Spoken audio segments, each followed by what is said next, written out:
Welcome to my YouTube channel. Let us make this bag together. So yeah, I use my Kariboard, the foam, the lining, and this is our inner flap, which I'll later fold, and our side, which I will stop stitch in the video. So yeah, our inner flap, I sew it to my lining. Depending on the lining you want, either a velvet lining or a soft lining like this. After sewing, you top stitch it on it. So after stop stitching, I'm going to sew straight down to stop stitch. Now this can be done for any other bag you want to do. If you want to do a bag like this is how it is done. So let us go right to it. So you are going to do this, you are going to top stitch one after the other. Now if you are making any bag, this is how it is done. After which you have put your magnet, you can decide to gum your inner flap with the body, or you can decide to use clip to hold it down just like I did here. So I'm going to top stitch one after the other. Now when you are using a blackhead machine, this is how you do it. So you stop stitch one after the other until you get to that part where you will stop before the sides. Yeah, I'm making sure to check. I'm putting in my house so that it will go smoothly. And this is the ending part. So we'll go back to the next one, which is our side. I'm going to sew my side at the two edge. After which I'm going to fold it. So you're going to sew it before you put in your gum to fold. So with this thing, I'm going to do it for the second one too. Starting for the second one, I'm going to sew. After sewing, I will apply my gum and fold it together.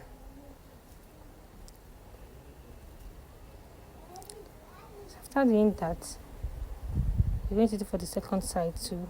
This is the second side of your bag. Starting for the second side, I'll bring it two together.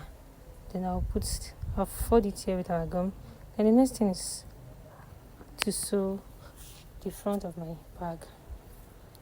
I will top stitch it, after which I'll put in my magnet, and I've also folded it inside this lining. Like I said, depending on the lining you want, this is a velvet lining or the normal lining I use here. So after stitching, you back stitch so that it will avoid losing. Then you knit your bag. So we'll go right to the next one, which is our D-ring. Now when putting your D-ring, make sure you're very, very conscious of it so that it will not shift. So when putting your D-ring, do not make it to shift, make it stand. That's the most important part you should note when sewing your D-ring. Then you sew one step at a time. It's important that you take your time here. There is no rushing. And also when sewing your D-ring, reinforce it. Also, while I sew this, I'm going to do the same for the second side. And after doing so, I'm going to fold in my lining, gumming my lining to the side, because the lining will go in the body and also at the side to give it that straight finishing. So after doing that, I use it for the second side and I bring the two together, top stitching it just like I did for the body of the bag. So after doing that, the next thing to do is to put your side at the body. After putting it at the body, you're going to bring out the shape, clip it together to see that it sits accurately before you sew. Okay, now we are putting our body to our side. So I use a clip to hold it down so that you see how balanced it is before we sew. You can also use your super glue to hold it down and you can sew it to how you are convenient. You can start to sew it from the base or from the body, then down to the other body, or from the base first to make it easier for you to sew, especially if you are using a blackhead machine. So this is how it will turn out after we sew. So when it gets to this part, you have to be very tricky. It is one step at a time. You don't have to rush it so that you don't avoid your leather. You avoid your leather from peeling, which I'm doing here, just one step at a time. This is a very, very delicate part. So while you do this, you're going to do the same for the second side too. But I'll also be showing this side in the video. And then that's our crossbody bag. Very simple bag that does not require much stress. So let us make it together.